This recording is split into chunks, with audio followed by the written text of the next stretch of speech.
मित्रों नमस्कार। मैं महेंद्र कुमार सहगल क्लासेज में आपका स्वागत करता हूं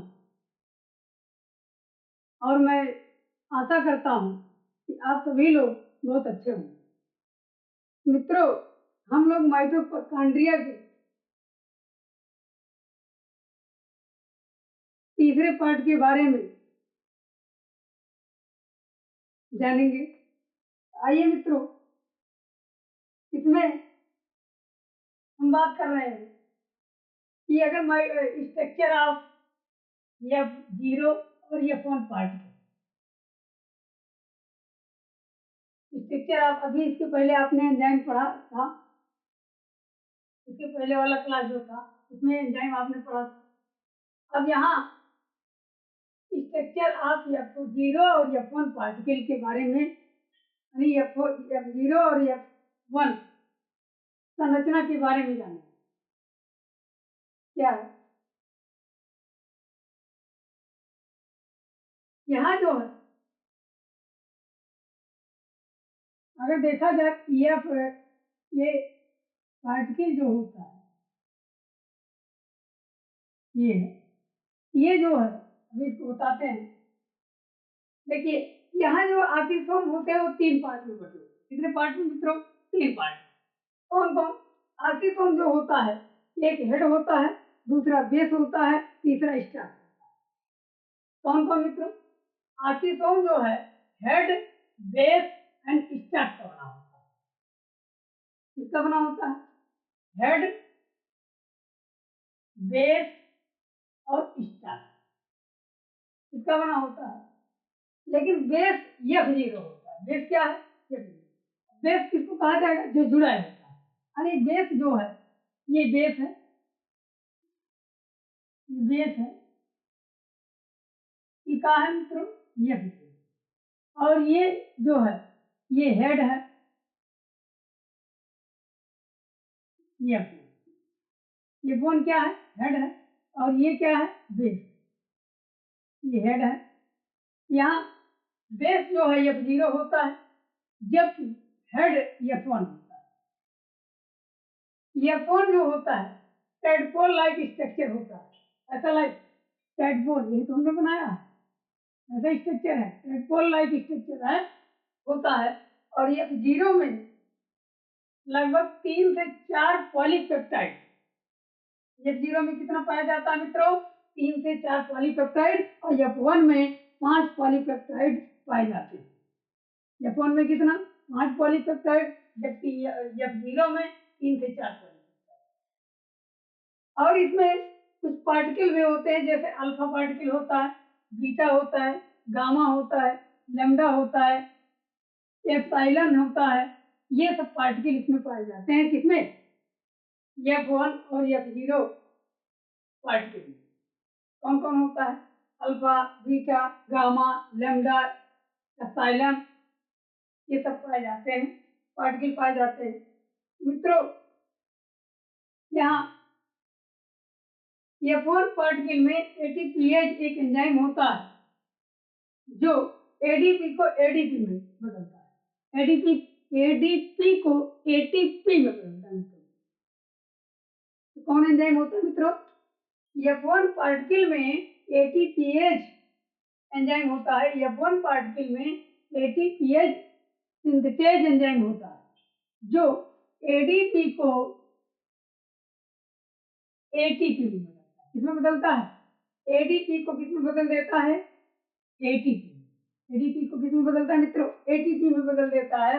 और एटीपी में जब बदलता है तभी ये एटीपी का संश्लेषण जो होता है वो आकिसोम में।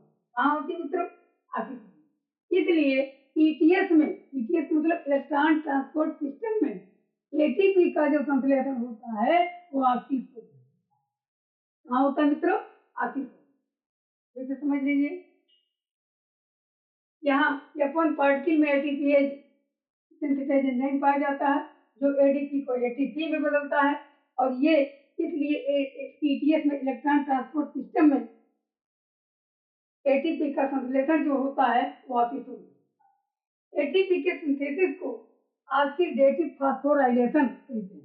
अभी हमने इसके पहले भी क्लास में हमने बताया कि एटीपी के सिंथेसिस को ऑक्सीडेटिव फास्फोराइलेशन कहते हैं। और ऑक्सीडेटिव फास्फोराइलेशन जो सिस्टम होता है वो ऑक्सीसोम में होता है। किसमें होता है मित्रों? ऑक्सीसोम। तो ऑक्सीडेटिव जो फास्फोराइलेशन सिस्टम होता है वो किसमें होता है? ऑक्सीसोम में। या कह सकते हैं F0 या F1 पार्टिकल, F0 या F1 पार्टिकल में होता है।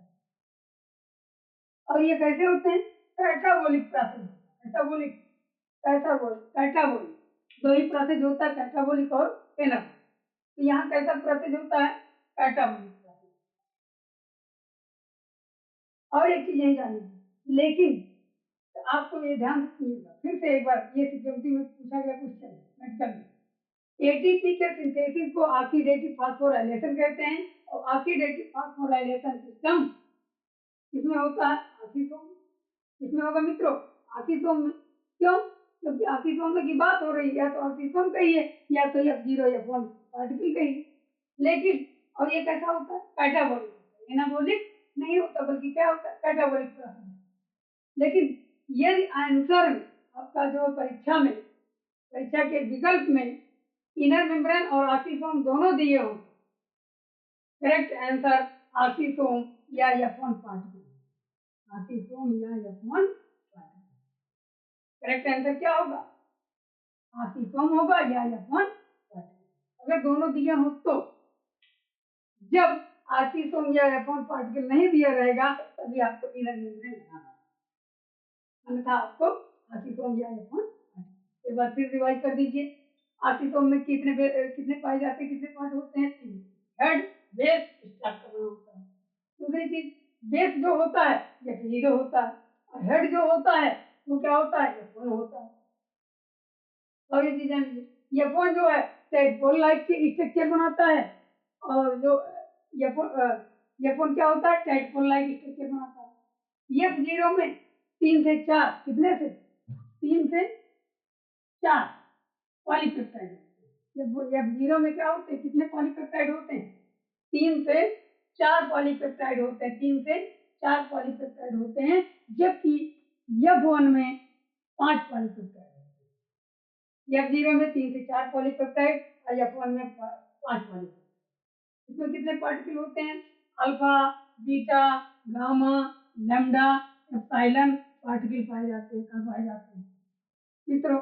F1 पार्टिकल में एटीपीएस सिंथेसेज एंजाइम होते हैं, जो एडीपी को किसमें बदलते हैं? एटीपी। एडीपी को किसमें बदल देते हैं? एटीपी में बदल दिए। कौन बदलता है? ये F1 पार्टिकल में एटीपीएज सिंथेसेज एंजाइम पाया जाता है, वही एडीपी को, एडेनोसिन डाइफॉस्फेट को एडेनोसिन ट्राइफॉस्फेट में बदलता है। और यही जो बदलने की क्रिया है, इसका मतलब है ये यहाँ संश्लेषण हो रहा है। किसका संश्लेषण? इसलिए इलेक्ट्रॉन ट्रांसपोर्ट सिस्टम में एटीपी की, एडेनोसिन ट्राइफॉस्फेट की सिंथेसिस ऑक्सीसोम में होता है। किसमें होता है? ऑक्सीसोम। एटीपी के सिंथेसिस को ऑक्सीडेटिव फास्फोराइलेशन कहते हैं। एटीपी के संश्लेषण को हम ऑक्सीडेटिव फास्फोराइलेशन कहते हैं। और यही ऑक्सीडेटिव फास्फोराइलेशन जो होता है सिस्टम, ये ऑक्सीडेटिव फास्फोराइलेशन जो सिस्टम होता है वो कहाँ होता है मित्रों? ऑक्सीजन में होता है। और या कह सकते हैं F0 या F1 पार्टिकल में होता है। ये कैसी प्रोसेस होती है? कैटाबोलिक होती है। हमने बताया कि एनाबोलिक नहीं होता है। लेकिन ये आंसर में आपके इनर मेम्ब्रेन भी आ जाए, विकल्प में आ जाए, परीक्षा के इनर मेम्ब्रेन भी आ जाए, और क्या आ जाए मित्रों? ऑक्सीसोम। किसको मारोगे? तो ऑक्सीसोम को आपको मारना है। अगर विकल्प में F1 पार्टिकल भी दिया है तो ये चाहे F1 पार्टिकल होगा या ऑक्सीसोम रहेगा, दोनों में से एक ही रहेगा। या दूसरा इनर मेम्ब्रेन दे सकता है कंफ्यूज करने के लिए।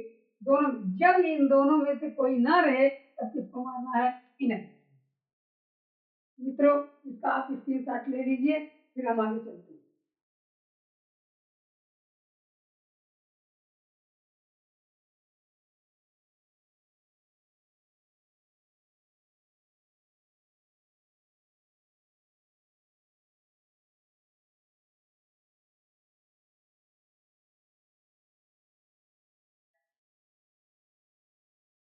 आइए मित्रों, हम लोग माइटोकॉन्ड्रिया के में कुछ इम्पोर्टेंट चीजों के बारे में जानकारी प्राप्त करते हैं या पढ़ते हैं। आइए मित्रों देखते हैं। नोट में हमने लिखा है, देखिए सिंगल माइटोकॉन्ड्रिया के अंदर जो होता है वो 10⁴ से 10⁵ यानी 10⁴ टू 10⁵ तक आखिसोम पाए जाते हैं। कितने आखिसोम पाए जाते हैं मित्रों? 10⁴ से और 10⁵ सिंगल माइटोकॉन्ड्रिया के अंदर। ये एक चीज ध्यान दिए रहिएगा, सिंगल माइटोकॉन्ड्रिया के अंतर्गत यानी एक माइटोकॉन्ड्रिया के अंदर लगभग 10 से 10⁴ या 10⁵ तक आखिसोम पाए।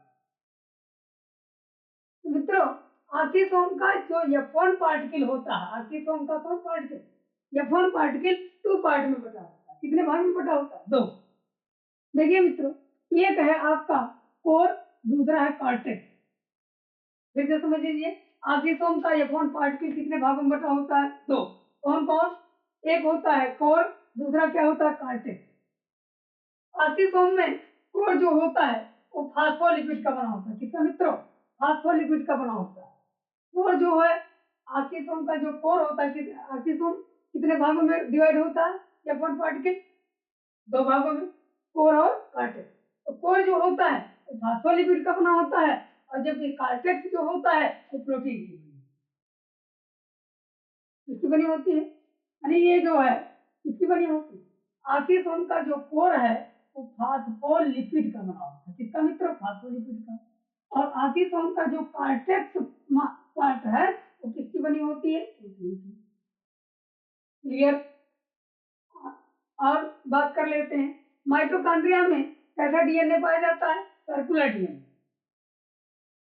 और ये सर्कुलर डीएनए बताने वाले कौन थे? नाथ एक साइंटिस्ट थे जिन्होंने बताया था। नाथ नामक वैज्ञानिक ने ये बताया कि जो माइटोकॉन्ड्रिया में होता है वो सर्कुलर डीएनए। डीएनए कैसे होता है? सर्कुलर होता है, अर्थात गोलीय होता है। गोलीय डीएनए पाया जाता है माइटोकॉन्ड्रिया।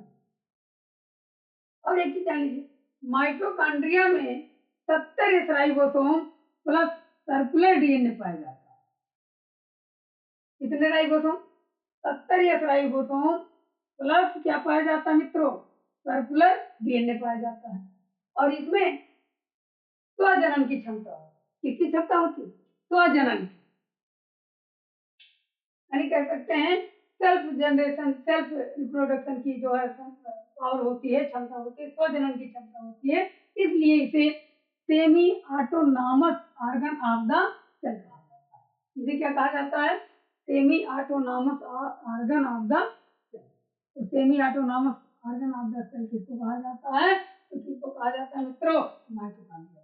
कारण क्या है? क्योंकि इसमें 70 राइबोसोम प्लस सर्कुलर डीएनए पाए जाने के कारण इसलिए इसे सेमी ऑटोनॉमस। अच्छा, इसमें क्षमता क्या होती है कि ये स्वजनन की क्षमता इस पावर रखती है, और इसलिए अच्छा यही पूछ ले कि स्वजनन की क्षमता क्यों रखती है? क्योंकि आप जानते हैं कि जीवाणु वगैरह में, बैक्टीरिया वगैरह में जो होता है वो स्वजनन की क्षमता उसमें भी होती है। और इसी प्रकार बैक्टीरिया में कौन राइबोसोम पाया जाता है? प्रोकैरियोटिक। 70 राइबोसोम प्रोकैरियोटिक सेल पाई जाती है, सॉरी प्रोकैरियोटिक सेल और 70 राइबोसोम पाया जाता है।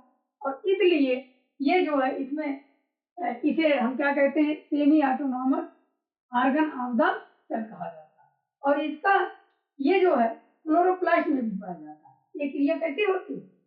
अगर देखा जाए प्लांट में भी ये क्रिया इसमें होती है क्लोरोप्लास्ट में। इसमें क्लोरोप्लास्ट भी आता है। Semi autonomous organ of the cell में क्लोरोप्लास्ट भी आता है माइटोकॉन्ड्रिया के साथ साथ। माइटोकॉन्ड्रिया में कैसे डीएनए पाया जाता है? Circular DNA. कितने राइबोसोम? 70 राइबोसोम। क्या होता है? Semi autonomous organ of the cell कहा जाता है। अब बात कर लेते हैं, माइटोकॉन्ड्रिया के इनर मेम्ब्रेन की तुलना बैक्टीरिया के मीसोसोम से किया गया है। किससे किया गया मित्रों?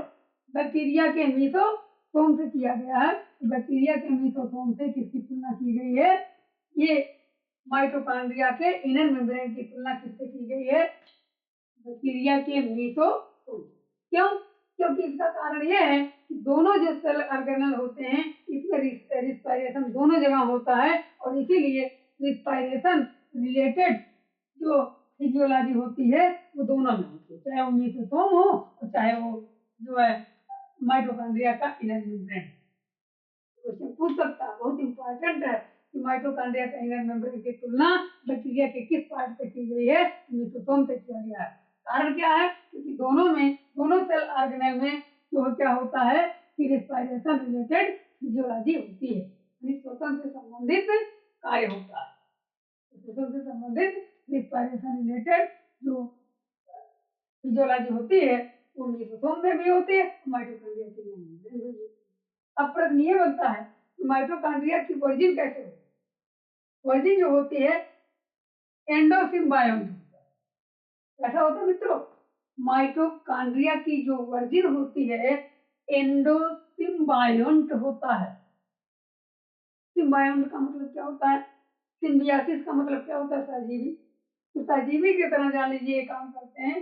अंत में माइटोकॉन्ड्रिया की जो उत्पत्ति है एंडोसिम्बियंट होती है। क्यों? क्योंकि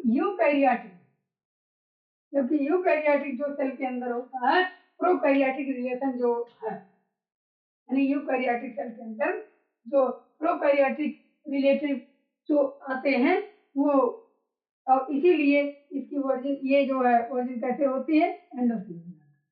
यानी यूकैरियोट सेल के अंदर प्रोकैरियोट के लक्षण आ जाए, प्रोकैरियोटिक सेल के भी लक्षण आ जाए तो उसे हम क्या कहेंगे? एंडोसिम्बियंट। अब कैसे प्रोकैरियोटिक क्या है? अभी हमने ऊपर बताया कि ये क्या होते हैं? 70 राइबोसोम प्लस सर्कुलर डीएनए। इतना क्लियर मित्रों? जैसे तो जब यूकैरियोटिक के अंदर प्रोकैरियोटिक के रिलेशन आ जाए, प्रोकैरियोटिक के लक्षण आ जाए तो उसे हम क्या कहेंगे? एंडोसिम्बियंट। एंडो माने अंदर, ध्यान डाल लीजिए। सिम्बियंट माने सहजीविता का लक्षण होता है। आइए अब प्रश्न बनता ये है, जैसे माइटोकॉन्ड्रिया में कौन डीएनए होता है? 70S ribosome plus circular DNA होता है। 70S ribosome plus circular DNA होता है। ऐसे लक्षण, जैसे लक्षण बताने की बात हुई इसीलिए जैसे में उदाहरण में हमने लिख दिया माइटोकॉन्ड्रिया में क्या होता है? 70S ribosome plus circular DNA होता है। जबकि 70S राइबोसोम किसमें पाया जाता है? प्रोकैरियोटिक। ये मित्रों एक बार और रिवाइज कर देता हूँ। सिंगल माइटोकॉन्ड्रिया में कितना जो है आक्सीसोम पाया जाता है? 10⁴ से 10⁵। अब आक्सीसोम का एक पार्टिकल कितने भागों में बटा होता है? तो कौन कौन? कोर और कार्टेक्स। कोर और कार्टेक्स मित्रों। तो कोर किसका बना होता है? फास्फोलिपिड का बना होता है। कोर किसका बना होता है? फास्फोलिपिड का बना होता है। जबकि कार्टेक्स जो बना होता है प्रोटीन की बनी होती है। माइटोकॉन्ड्रिया में सर्कुलर डीएनए पाया जाता है, किसने बताया? नाथ ने बताया। दूसरी चीज माइटोकॉन्ड्रिया में कैसा जो है राइबोसोम पाया जाता है? 70 राइबोसोम पाया जाता है, प्लस सर्कुलर डीएनए पाया जाता है। और यही कारण है इसमें स्वजनन की क्षमता होती है, जैसे बैक्टीरिया वगैरह में होता है। उसी प्रकार से बैक्टीरिया में जैसे स्वजनन की क्षमता होती है वैसे इसमें भी 70 राइबोसोम और सर्कुलर डीएनए पाए जाने के कारण इसमें भी जो स्वजनन की क्षमता आ गई, इसीलिए इसे हम कहते हैं semi autonomous organ of the cell कहा जाता है। और ये लक्षण किसमें दिखाई देता है? प्लांट में, क्लोरोप्लास्ट में मिलता है। क्लियर? माइटोकॉन्ड्रिया के इनर मेम्ब्रेन की तुलना किससे किया गया है? बैक्टीरिया के मीसोसोम से किया गया है। बैक्टीरिया के किससे किया गया मित्रों? मीसोसोम से किया गया है। कारण क्या है? क्योंकि दोनों सेल ऑर्गेनेल जो होते हैं दोनों में कार्य वही होता है, यानी बैक्टीरिया के मीसोसोम में भी रिस्पायरेशन से रिलेटेड फिजियोलॉजी होती है और माइटोकॉन्ड्रिया के इनर मेम्ब्रेन में भी रिस्पायरेशन रिलेटेड फिजियोलॉजी होती है। माइटोकॉन्ड्रिया की वर्जिन कैसे होती है? एंडोसिम्बियंट। एंडोसिम्बियंट का मतलब ये है दोनों एक दूसरे से जुड़े रहते हैं, अर्थात यूकैरियोटिक सेल में प्रोकैरियोटिक के लक्षण जो आ जाते हैं, जो रिलेशन आ जाते हैं और इसीलिए जो है ये एंडोसिम्बियंट कहते हैं। जैसे माइटोकॉन्ड्रिया में भी हमने बताया 70 राइबोसोम प्लस सर्कुलर डीएनए पाए जाते हैं, और जबकि माइटोकॉन्ड्रिया यूकैरियोटिक में और जबकि प्रोकैरियोटिक में 70 राइबोसोम और सर्कुलर डीएनए पाया जाता है। मित्रों हम और आगे इसके बारे में जानते हैं, तो आइए मित्रों स्क्रीनशॉट ले लीजिए।